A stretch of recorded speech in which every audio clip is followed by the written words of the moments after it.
Seorang warga Lambaroskep, Kota Banda Aceh terjangkit virus COVID-19 setelah melakukan swab mandiri dan hasilnya positif. Mulanya warga tersebut mengalami hilangnya indera penciuman dan berinisiatif untuk melakukan swab mandiri. Berikut informasi selengkapnya. Himbauan disampaikan menyusul adanya warga di Kampung Lambaroskep yang mengeluhkan mengalami gejala mirip COVID-19. Kecil Gampong Lambaroskep Tarmizi Hamid mengaku telah menerima kabar warganya yang mengeluhkan mengalami gejala tersebut.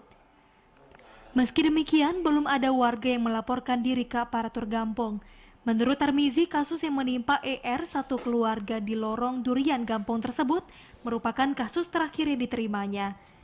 ER dan suami dinilai telah menjalani isolasi usai menjalani tes swab di Laboratorium Dinas Kesehatan Aceh dengan hasil positif 16 September lalu.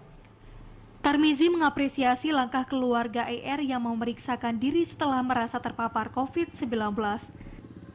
Jadi kalau yang ada warga lain di lingkungan kediaman ER yang mengalami itu, laporan secara resmi belum kita dapatkan.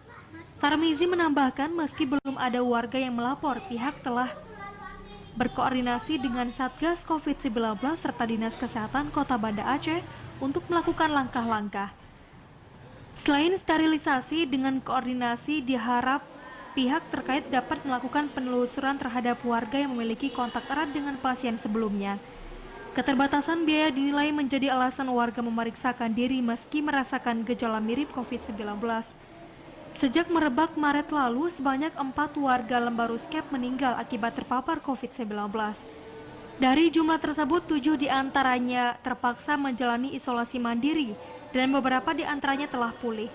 Pemerintah diharap menindaklanjuti keluhan warga yang diduga terpapar setelah memiliki kontak erat dengan pasien-pasien dari kasus sebelumnya.